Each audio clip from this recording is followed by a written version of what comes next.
સાગર, હા sir. Microsoft વર્ડમાં નામ type કરતા તેનું ફૂલ ફોર્મ ઓટોમેટિક લઈ લે તેવો કોઈ જુગાડ?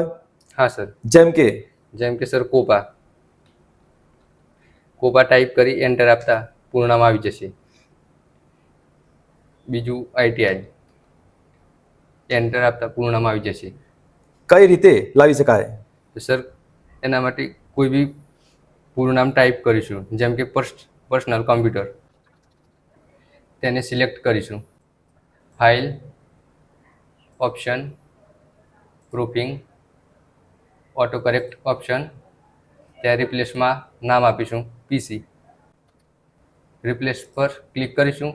Yes, okay, okay. ત્યાર પછી PC લખી એન્ટર આપીશું, જેથી પૂરું નામ આવી જશે પર્સનલ કોમ્પ્યુટર.